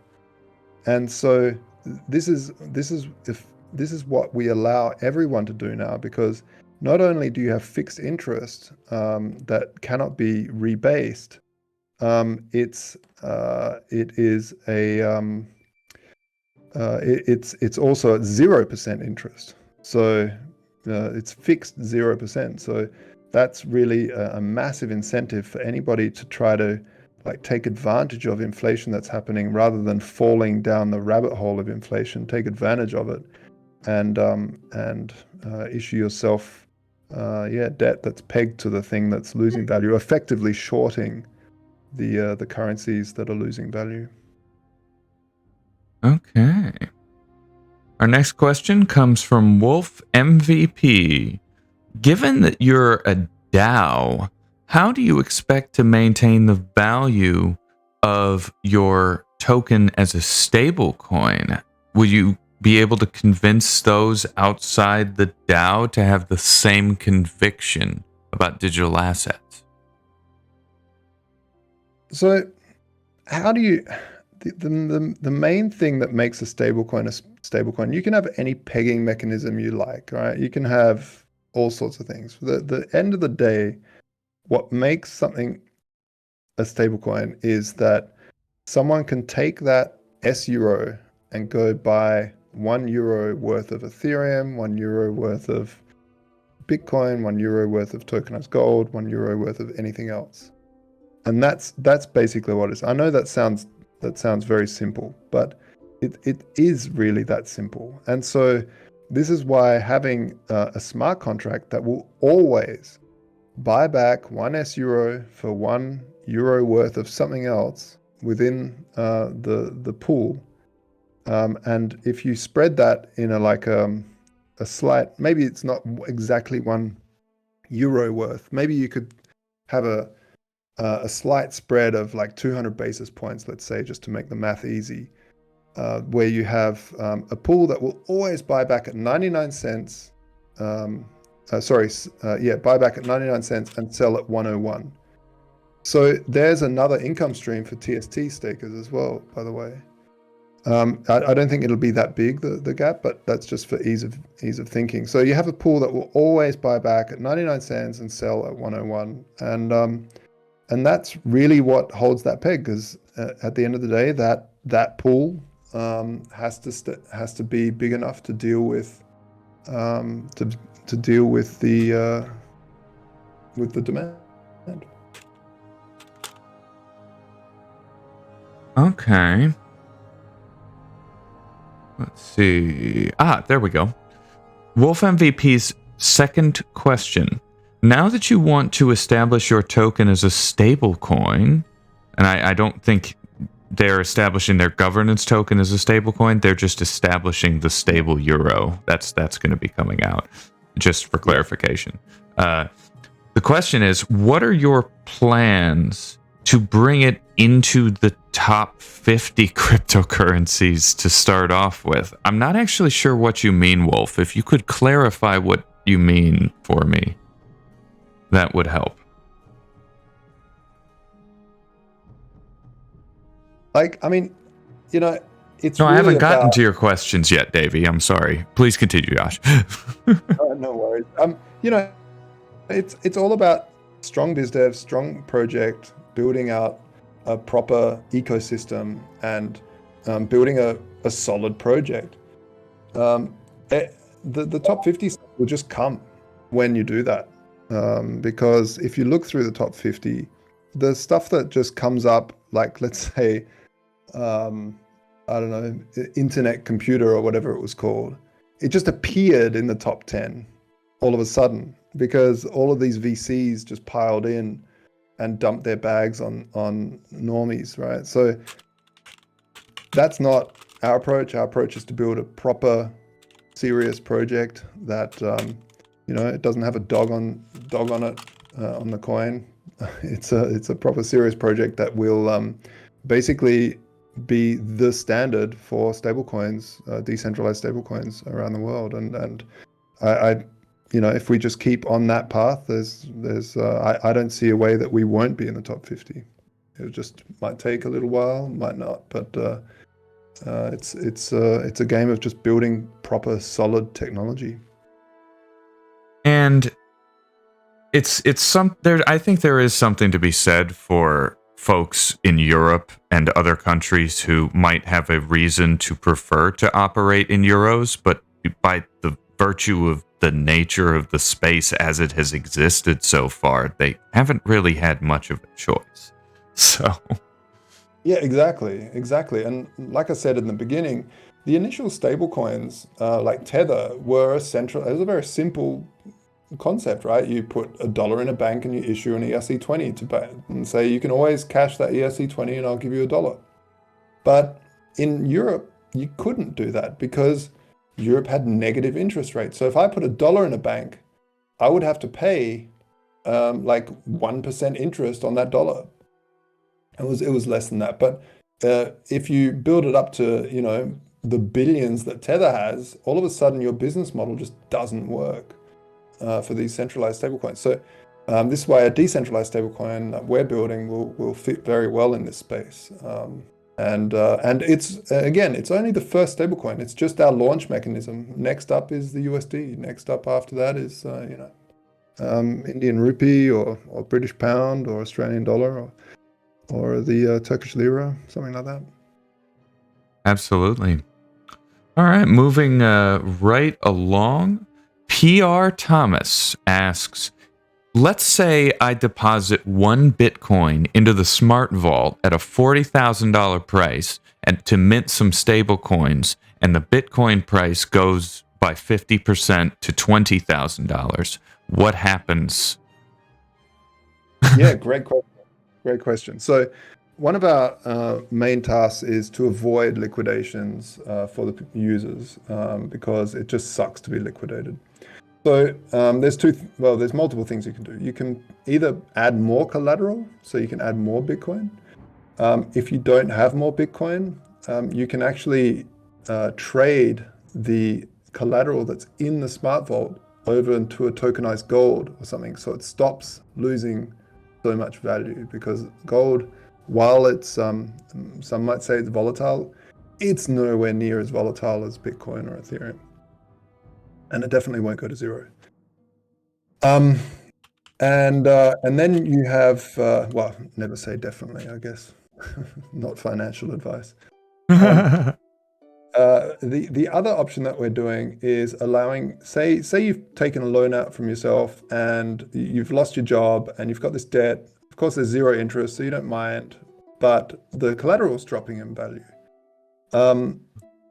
Well, what you can do is actually sell that debt as an NFT to someone that's willing to buy the debt off of you, and there'll be many people lining up to buy that debt because, hey, they're getting whatever's in that collateralized debt position, smart contract, that smart vault, whatever's in there, they're getting at a good price, right? So they buy that NFT, which gives them the private key to unlock that smart vault if they pay back the debt. And so that's one option. So it's a really great way of being able to, this is where, like, I mean, I like NFTs. They're interesting in terms of, art NFTs, but I really see the use cases of NFTs being far wider, and within the DeFi space, it's wonderful. And we're seeing similar sort of stuff coming out with Uniswap version 3, allowing people to have an NFT and sell their liquidity, which is really cool. But so there's many things happening on that stage, but that's really exciting for me. I like the thought of people that can't pay off their debt being able to sell it. I definitely would. I can't disagree at all. I can't disagree at all. All right, PR Thomas's second question. During the initial offering, it says people will be able to buy S-Euro at a discount. I don't know what percent the discount is, but let's say it's 20%, and I buy 10 S-Euro during this time for €8. What will make my 10 S-Euro be worth €10 and not €8? Yeah, great question. So this is the initial launch phase. So the next thing that people will do, and the next thing they can do. So you're holding these S-Euro right now, and at that stage we make no, we don't hide it. That it's not. We don't even call it a stable coin yet at this discount because it's a launch mechanism. So now that now that you have these S-Euro, the next screen that you'll see is, hey, put this S-Euro into a liquidity pool on Uniswap with USDT, so the same amount with USDT, and we'll give you a bond for that. And at that moment, people start putting the S-Euro and USDT in, and that will start to fill up the protocol controlled value, similar to what Olympus DAO did. Olympus DAO pretty much invented the bonding of liquidity, and I think they did a lot of other stuff that I don't like, but that mechanism is just a really clever mechanism to stop liquidity miners basically dumping on the project, and it's a really good way to go. So what's traditionally happened in the space is that a project would start up, they'd say, hey, add your liquidity to Uniswap and we'll pay you a yield in our governance token. But what would happen is these miners would go, oh yeah, cool, 20% yield, awesome. They'll take it. And then as the project starts running out of the governance tokens through these high yields, they would then start dropping the yield that people get, in which time the people farming this yield will go, oh, there's a new project over there offering 20, and they'd basically dump then all of the yield that they've earned, plus pull their liquidity out of the liquidity pool, which would basically destroy the entire project, not only the price of the governance token, but also pull all of the liquidity out. So how Olympus DAO fixed that is by, instead of renting the liquidity, like the example I just used, they would buy the liquidity off them for a bond, and this mechanism will over collateralize us as a project quite quickly, and allow for one S-Euro to be worth €1.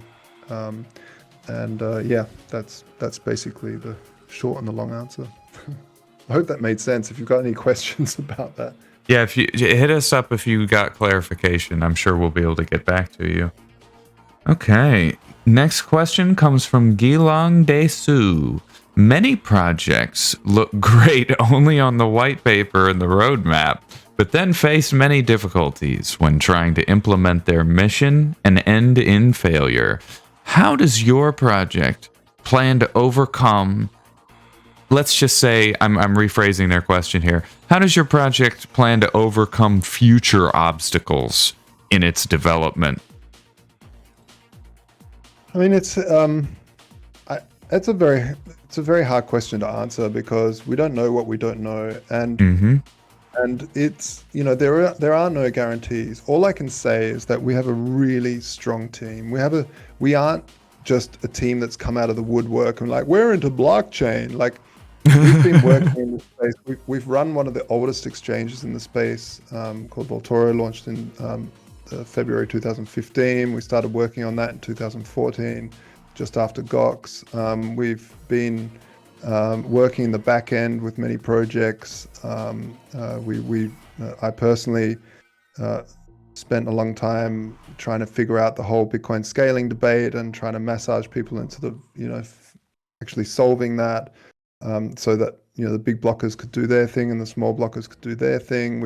We have one of the best smart contract auditors as on the advisory board, Hartej Sawhney, who pretty much invented smart contracting auditing when Ethereum first launched. We have a very, very strong team of developers that you know, have helped develop things like the WAP protocol back in the day for Nokia. We have, like, it's just all about having a very, very strong team that know what they're doing, and not just some clowns that have come out of the woodwork and seen that they can, you know, extract value from people that are willing to, you know, wanting to see an interesting project being built. Okay. Next question from Mike H. How does Standard generate its staking rewards? Where's the money coming from? Yeah, so like I said earlier, people will mint new stablecoins, and there's a minting fee. And when they pay back their debt, there's also a burning fee. And then there's also other things like the stability pool will have a slight spread on it, which will also get a yield. And there's also the protocol control value, which is deployed, which will also garner a yield. And so a large percentage of that will be rewarded to TST stakers that also partake in some you know, some activities to help the protocol move forward. Yeah. Okay. Mike H's second question is a DAO functionality question. Theoretically, if a bad actor controls 51+% of the voting power, how much damage would they be able to do? And would there be any way to stop them? Yeah, oh man, I love that sort of question. It's great. So there's a bunch of stuff being done generally in the DAO space against this sort of thing. So one of the ideas is quadratic voting, where and I think even Vitalik wrote a paper on this. So it's rather than one single large party, a smaller vote, a smaller amount of coins would, a large amount of smaller amount in coins would have the a stronger vote than one single large vote, and stuff like this. So there's a bunch of things happening in that sense. I'm still a fan of prediction markets for voting. I don't find voting the best way to go because you don't really there's an apathy there from people. There's no real need to vote, and so you know, it's something that we haven't put much work into, admittedly, the prediction market stuff, but it's in the back of my head continuously, going around. And so I have been talking, we're in close contact with the guys at Gnosis, They're also here in Berlin, and they originally started off as a prediction market, right? So they're obsessed by this idea as well. So it's something that we're always considering, but it's not a problem with just our DAO. I don't actually see it as it's quite an edge case problem, but you should always consider edge cases as just as much of a problem as bigger problems. So yeah, I think the whole space is grappling with these sorts of questions, and they're really important questions to answer. No joke, honestly. Okay. Let's see. Next question would be from Haruto, asking about the current state of the DeFi market. We've already talked about that, but the next part of their question is a bit more interesting. Do you think DeFi full potential has been unlocked? Bahila, you want to take? Yeah, I think definitely not, especially with the market being the conditions of the market. But I think that the more now there's a lot more people entering the space and getting to know how we can, and testing and putting out projects, and I think we are getting there, but I still don't think that we enable the full potential of DeFi yet, in my opinion. Yeah, especially the speed and some of the fee factors that are in smart contracts, which are trying to be solved. But there's a vast amount of people that, like I mentioned earlier, with the efficiency gains of DeFi are just so extraordinary that it's basically a floodgate ready to open once the killer apps start coming out. And I do believe that the standard is one of those killer apps. Okay. All right. Next question. We're starting to get into the skeptical stuff, so steel yourselves. Yeah. All right. Saul Goodman asks, what steps will you take to ensure that the S-Euro stays pegged? So the steps are all about mathematical certainty. So the major one is, how do you make sure that there's always more collateral backing the stablecoins? So once the smart vaults come out, this is a fairly easy one because it just gets liquidated. If the collateral within a smart vault starts heading towards 85%, and then it crosses that 85%, there is a bunch of TSC stakers that are very, very incentivized to buy the assets that are in that smart vault under collateral and burn the S-Euro or whatever other stablecoins there are to basically get access to those smart vaults. And when you buy those assets, you buy them with the S-Euro to pay off the debt, and that when that debt is paid off, it's burning the stablecoins, which means that again there's a destruction of the stablecoins, which means there's always more collateral backing the stablecoins. So it just mathematically is very, very improbable by a ridiculous amount that it can really depeg to a large degree.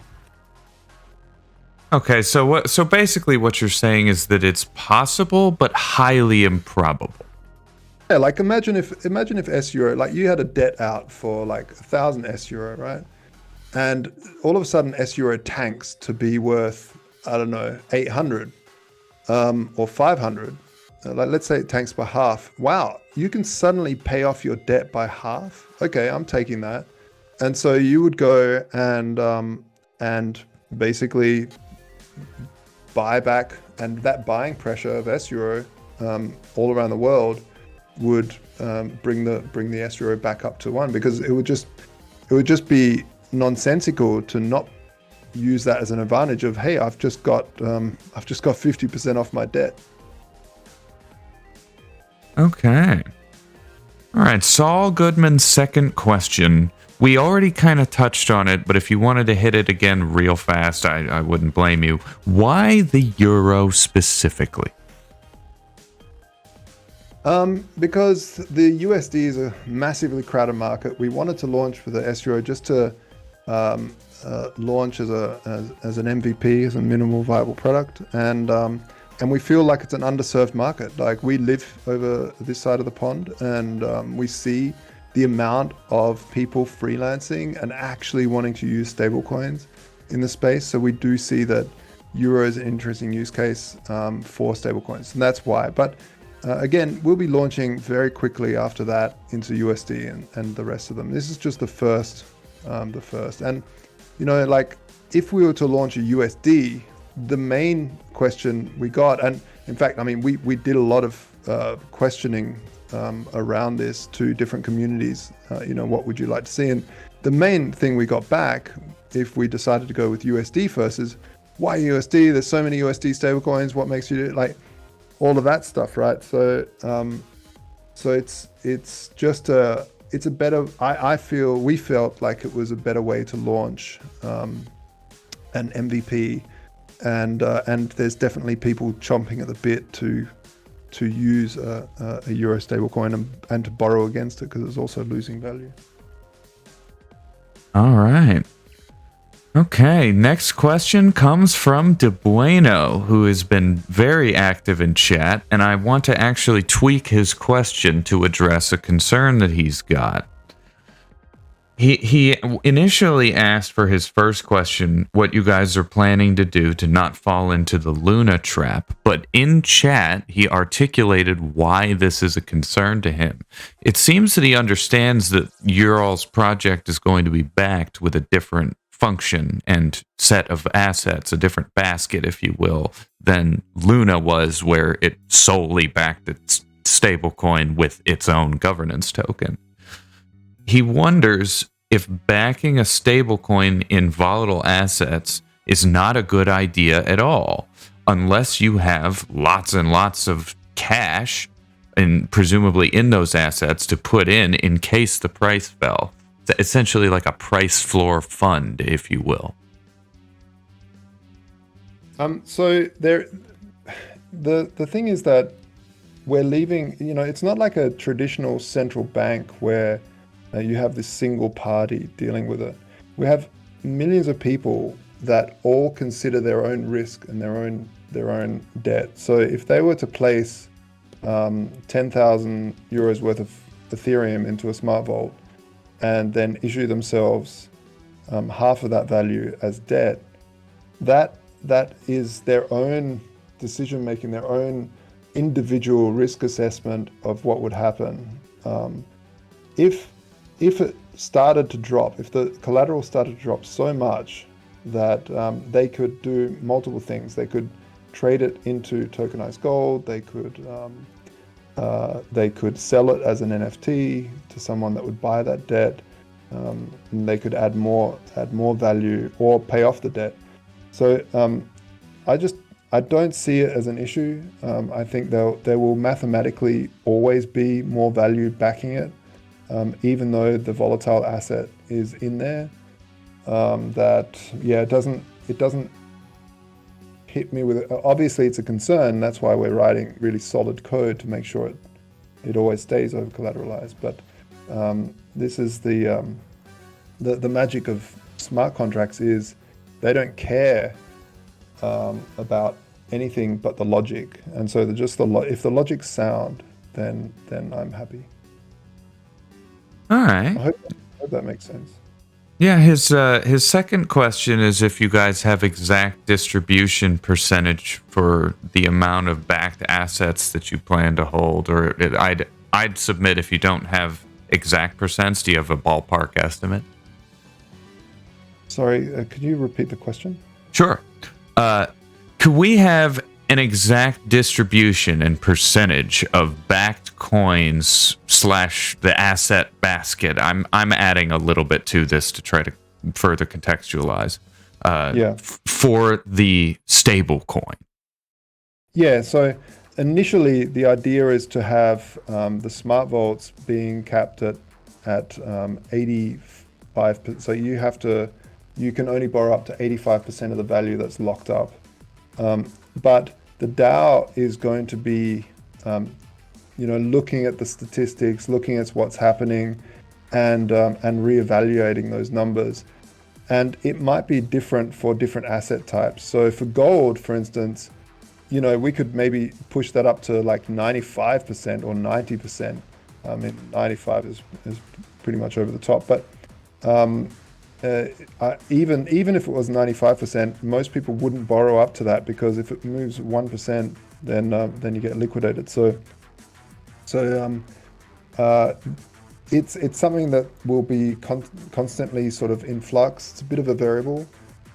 We don't want to push the variable around too much, but the variable will only happen to newly open smart vaults. So if you have a smart vault that's already open, then it wouldn't change the collateralization ratio of that vault. Okay. All right. Next question from Roddy. What I would love to know is if TST's stablecoin already has partnerships where you could use the stablecoin euro. They say use TST, but I think they mean standards stablecoin euro. Yeah, I'll hand that over to Bahila. She's the partnership. We have a lot actually. I mentioned 3 examples in 3 different spaces, like Hive in the work and profession side, Conreality. We have a lot actually. Conreality in the metaverse, Ethicup and social impact, also base note in form of payments. Base note is an interesting one because they do crypto invoicing, so you'll be able to invoice in S-Euro and get paid. Oh, that's cool. Those are on the top of my mind, but actually we have a lot planned. Yes. And we have something like 40 or 50 already deals, partnerships made, so you can check them out on the website. Yeah, actually you can check the logos, and also in Twitter and all social media we also share the announcements all the time. Yeah, and on Medium as well, we write articles about what the exact partnership entails and how we use it, how it's used. Yeah, Dreamster, for example, for Metaverse. They create avatars in the Metaverse. Yeah. Okay. So one of the on the back of that, while I think of it, one of the rollouts of DeFi really is to stick with use cases first. Like there's sort of circles from where we are. So our native space is obviously DeFi, right? So you make partnerships with other DeFi platforms so that S-Euro is usable within that. And then when you go one step further, it's like the metaverse, cyberspace sort of thing, right? Which is very close to DeFi because it's still in the digital space. So it's not too hard for people to use or jump across to. And then one concentric circle out from that is like payment space for freelancers and invoicing and such. And then out from there would be like real world use cases in terms of shops and offering bricks and mortar places to offer services for to issue loans on the standard, where they could get the loan for 0%, but then offer it to someone else for a little bit more or something like that. So there's all these business modalities out there afterwards beyond that that people could use, because at the end of the day it's a protocol, anyone can plug into it. We're not monopolizing anything, that people can build anything they want on top of it. Yeah, exactly. All right. Okay, next question from Daddy Wolf. what are the long-term sustainable value drivers for this stablecoin? In terms of stable value drivers, really, it's about network effect. Once you build network effect out, and this is again why some of this low-hanging fruit of different fiats instead of the USD is so important, because we can build out network effects into markets that are underserved, like the Turkish lira, which millions and millions and millions of people. Yeah. Then you gain network effect, and once you have network effect, it's very, very hard to dislodge that. I mean, this is why it's been years of an absolute terrible project like Facebook still hanging around, because they just had such network effect. Google as well, once you have that network effect, it's very hard to dislodge. And you can also see that I guess with Ethereum, right? Ethereum has had its ups and downs. It's quite expensive, but the network effect has kept people there and kept people building on Ethereum. And so really, it's about building really a solid, good project with great on-ramps, with the ability and use cases across the world. And use cases is a very, very important one. I mean, if you dare I say it, the US's use case for the USD has always been settlements in oil, right? And they've gone to war to defend that by going into Iraq and such. The petrodollar.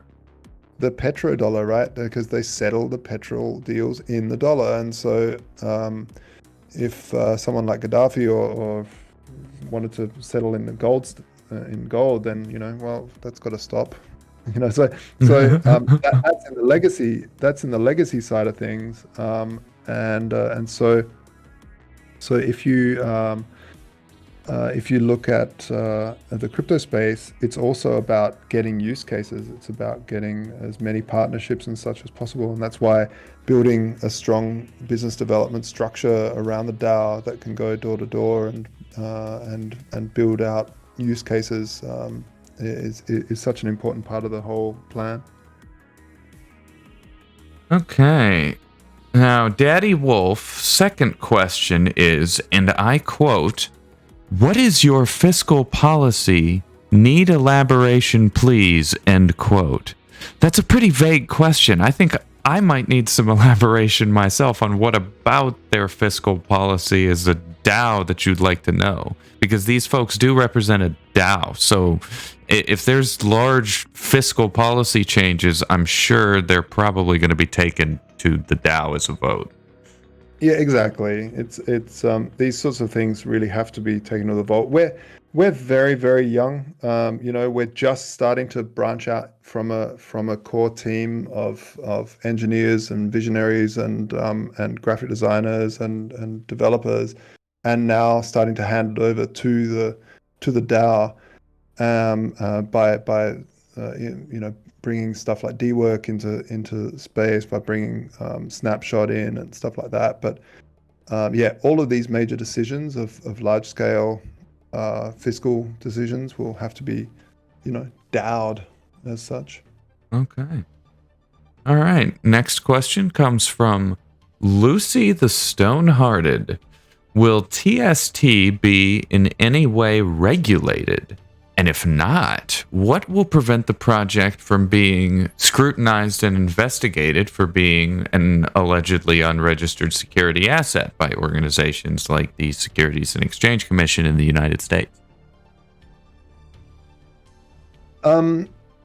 It's, what we've really focused on is that to be able to claim rewards by staking TST, you also need to do things like take action. So you're actually earning the yield. You're not just passively earning an income by holding the asset. There's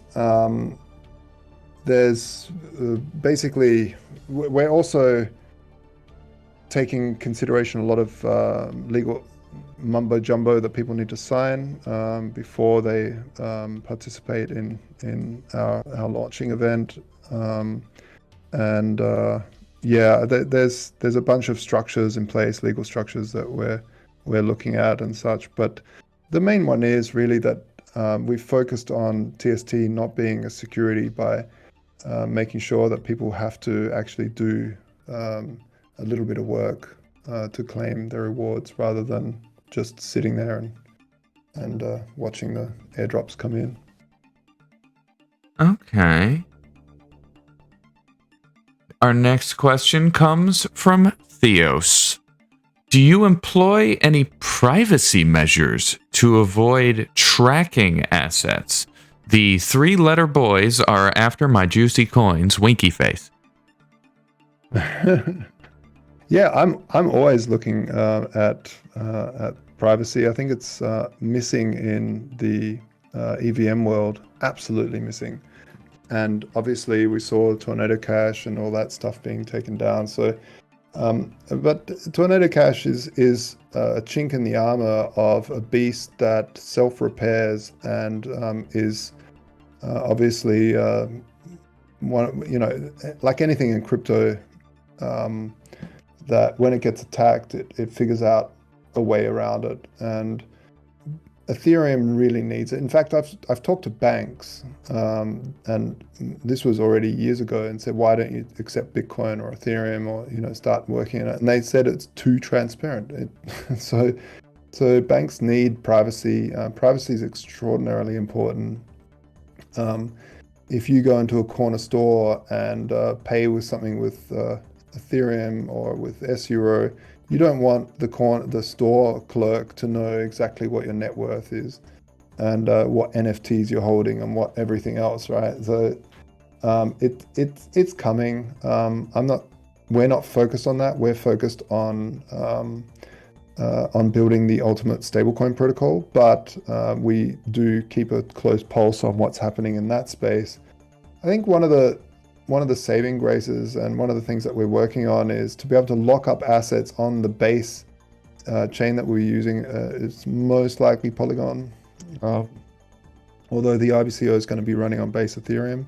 But let's say you lock up some assets into a smart vault and you want to mint some S-Euro, you could actually mint it on another chain directly rather than minting it on Polygon and bridging across to Ethereum and then bridging it across to like Avalanche or something, or to something else. The other thing that we're doing is, so this will automatically add a little bit of privacy because it's kind of obfuscated by the chain. The other thing we're looking at, and we're starting to just look at, and it's not that we're starting, it's such cutting edge technology that we're working with some of the teams. We're looking at what some of the teams are building out, and that's on Lightning Network, to be able to bridge S-Euro across to like protocols that are being written through like RGB Network, which is like a non-fungible / smart contract layer to Lightning Network, as well as one from Lightning Labs, which they've written as well.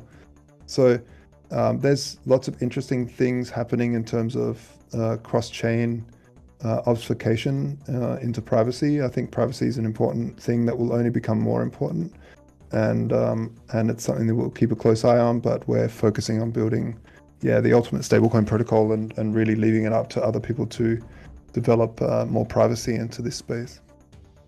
Okay. Next question from In a Little While. Have you guys had any contact or collaboration with DFX? You guys seem to have very similar missions in bringing stables to different locals around the globe. Actually, this can be, if you can actually go to, I'm gonna write it down, but if you can also go to Dwork and suggest it, or also like you can pick up a task on this and like write us who you think, why do you think they are compatible with us in terms of partnerships and stuff. That would be great. Also, you can get rewarded for this, and I will check them out. Can you please say that again? What was their name? FTX? No, not FTX. DFX. Delta Foxtrot. Yeah. Oh, cool. I will. But no, we didn't partner with them yet. Yeah, we're we've really been heads down focusing. So maybe other projects have come along that have a similar thing. And look, this space is going to. I think this. Well, some analysis have said that the stablecoin space will reach $1 trillion market cap in the next sort of 3 years, and I tend to agree. We've gone from 2020 to being a few billion to 200 billion in a couple of years, and so I think there's so much room in this space, and really going back to that network effect conversation, it's about getting in now, finding that network effect now. If, for instance, someone can't come up with Apple computer or like pair computers very easily, or pair your phones or whatever, and even Microsoft couldn't compete because the network effect of the Apple iStore and the Android store was so strong that people just weren't willing to buy a Microsoft phone very easily, and because they didn't have the billions of apps that were already running, and so this is the same with this. There will be a decentralized stablecoin protocol that I believe will be the standard, which is our project, and maybe there'll be a few other competitors, but generally what tends to happen in this world is there's always two major players in a certain field. So, Coke, Pepsi, Burger King, McDonald's, the list goes on. There's generally what happens is duopolies tend to appear because of the network effect stuff. Apple versus Android and stuff like that, right? So, right now it's about building that DeFi space, that stablecoin infrastructure for the DeFi space, and making sure we get enough network effect to grab that market and make it hard to dislodge. Okay. Fair Prince asks, how do you manage your investors when the market crashes? I'm not really into managing anyone. To be honest, people, and we don't have investors. Even the IBCO isn't really an investor. It's a way to convert Ethereum to another token into a stablecoin, and then you can use that stablecoin to buy TST at a very in a very good way because of the yield farming opportunities that are there. But bear markets, they're a horrible thing, and what this is, I think, where we utilize gold very well. Gold is a nice bearer-based asset. It's a rare metal rather than a rare number, so it works very closely. I've never understood people like Peter Schiff or even Barry Silbert, who's been against gold, or Peter Schiff that's been against crypto. I've never understood that fight. I think they work really wonderfully together, hence why we had Vaultoro since 2015, which was the first exchange in the world to offer Bitcoin and physical gold exchanges on an order book. And these two pairs allow people to be able to quickly and easily hedge into another rare asset that is not controlled by a government, that's issued in a decentralized manner, and still sort of protect their wealth. So I think we're very well suited for a bear market. And the other thing is that we do is we just build. We keep on building network effect. We build in bear markets. That's what we've been doing during this bear market anyway. Cool. Okay, we are on to our final question. Como sa asks, so is this a seniorage type stable coin where there is an algorithm that controls it? Just for the final time, I'm pretty sure the answer to that is no. It is not algorithmic. Definitely no. Originally, we were thinking about something that can have a using a stability fee, but now we've totally dropped the stability fee anyway, and so we have no need for algorithms. Okay. And the final part of their question is a clarification on the discounted bonding rate. They ask, I heard you mention 85%. Are you meaning I could borrow with collateral and not be liquidated until it reached an 85% debt ratio? Because most protocols seem to be around 65%. Yeah, so there's two things. So the initial bonding curve is where you can buy S0. This is just our launch event. This is a way, it's almost like a pooled community smart vault almost, right? So people pile in Ethereum or wrapped Bitcoin or USDT or something like that into this pool, and that helps us build that stability pool while giving S0 at a discount. In terms of the collateralization ratio at 85%, we believe we can do that because of the stability pool mechanism. Of course, this is a variable. We can not if you have already a loan out in that, but in terms of if someone issues a new debt, if we find that 85 is too high, which I don't believe it is, through all of our modeling that we've done, we don't think it is too high. And most people won't borrow that much anyway, because it starts to get very iffy if you borrow that much right up to that curve, and then you get liquidated. That sucks. So, but yeah, we don't believe it is, especially with some of the mechanisms that we've built in, including the switch to auto collateral swap across to a tokenized gold. So, if your collateral is dropping too quickly, and you have that switch turned on, it's almost like a stop loss, so that you can that your loan will automatically trade its collateral into a tokenized gold to make sure that it doesn't get liquidated. Wow. So that's All why right. we believe we can up to like 85%. Yeah. All right. With that concludes the community question portion of the show. And before I get to the post show, where I start focus test everybody and get everyone talking their thoughts about exactly what they think, it is time for us to reward some of these good folks who have been asking the baller questions. Yeah, man. Like really awesome questions, everyone. I've really enjoyed it. Okay, so before you guys bounce out, should you have to go, I always want to offer the torch to the visiting team. Take a peek at the pinned messages in the TST AMA channel and give us your thoughts as to who you think some of these winners should be.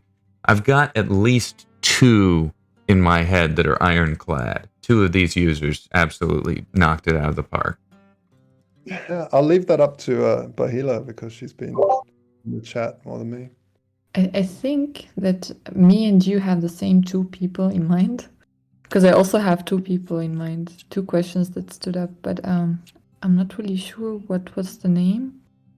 One is actually PR Thomas. Mm-hmm. That was one of mine as well. Yeah. Yeah. PR Thomas, nice one. All right, so that'll be our first winner, PR Thomas. Okay. Start to make up my list here. And there's a person who asked a question about the 51% attack. Yes, that would be Mike H.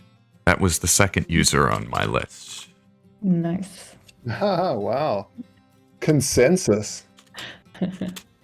Oh yes, no, those 2 users asked absolutely baller, standout, home run questions. There's not always perfect home runs, but we always get ballers, and that's what makes this process so difficult for me as the host of the show. Yeah. For a time, I was doing a rapid series of AMAs, and the winners were so frequently the same people that I actually had to disqualify them every other time, just because, like, you're winning too much. We got to spread the love here. Okay.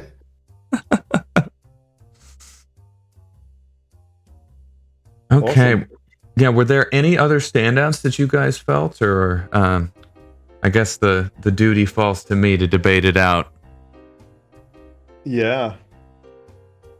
No, that was great actually to hear the questions, because now, like, the more AMAs you do, the more Twitter Spaces you do, the more you know the actual struggle of understanding the protocol. So that was great actually chatting with the community. Thank you so much. Yes, absolutely, guys. Absolutely. That's why we do this. That's why we are here. This is probably my favorite service that I've ever provided in my working life. Love it. It's working so good. Okay, so just in peeking at the questions myself, there were a number of users who asked some variation of how the standard euro is going to be backed, or where the backing is coming from, how the backing mechanics work. So since that question dominated the conversation so heavily, I feel like the first user to ask that on my list should get a reward. And that would be, why is the rum gone? Oh yeah, and a big name as well. Yes, so why is the rum gone would get a reward per the dominance that subject through the conversation, because it is very important when we're talking about stablecoins. Yeah. Okay. And congratulations on winning the lawsuit there. Why is the rum gone? Maybe you are, Johnny. I don't know. You never know. We do get some debutantes and celebrities hiding, and all sorts of folks in this community. We're quite the little DeFi tavern. I tell people all the time, I aim for quality of viewers, folks. Quality viewers. Well, that you have. Okay, so that with those three, that leaves us with two more. Oh, it's getting harder now. It's getting harder. Everyone's fighting it out. It's a slug match here. I would nominate someone. Ooh. Yeah, good. Como sei como sa? Okay. Como sa. Okay. Yeah. No. Absolutely. I can vibe with that. All right. That'll be winner number 4. Yeah, you really took that COVID security hard there with that mask. Yeah. No joke, Chief. Okay. And with that leaves us with one final winner to decide. And I got the list for our rewards to come to make it easy for our tipper to distribute those. Awesome. Okay. All right. I like Master Halo 40. He jumped in right at the start there. Question. Oh yeah, well, with another question relative to the backing, but they asked a specific in that sense. They wanted to know if/where they can go to see the transparent kind of collateralization or over collateralization, as it were. Yeah, and I'm a big fan of transparency. It's probably one of my sort of go-to passions in the space. Okay, so give me just one quick second to double check one thing. All right. Yeah, no, this list is great. I am down with it. All right, so that would be our winners for this show, folks. Thank you guys so very much for your participation as always. And special yeah, go for it, Josh. No, thank you. Yeah, I don't know if you're thanking the audience or us, but everyone. It's a universal. It's a universal. Thanks. Yeah, it's a universal. Great questions. Great questions. All right, and you can always come and ask us whatever questions you want in our Discord. We will answer them one by one, actually. Yeah, and make sure we're giving away 1.45 million euros worth of TST through our our referral program for the whitelist. So as we're coming out of stealth mode now, we're getting close to launch. So get over to the standard.io and put your email address there and start to share that referral code. And every friend that you bring in, you get 20 points, and they get 20 points through going through your link as well to get started. So and there's so much. There's tokenized gold to give away. There's a bunch of stuff. So, and that tokenized gold is sponsored by Voltoro. And so there's lots of cool stuff happening. So get over there. And I guess as a final note, we should also point out that to those of you who might be somewhat broke like I am now and might not be able to buy in or mint anything exactly, something you can do is you can head over to their DeFi DAO work-based system, right? And you can sign up to sort of do jobs and tasks and claim bounties and that kind of thing. The D work. There we go. That's what it is. Thank you. Yeah. So for you hustlers, coders, and DeFi detectives out there, check out Standard's D work and verify with it if you're interested in collecting some bounties. Yeah, also like writers, designers, we all have a role in DeFi. We should not only developers have to do something. We all can do something. Just find your space.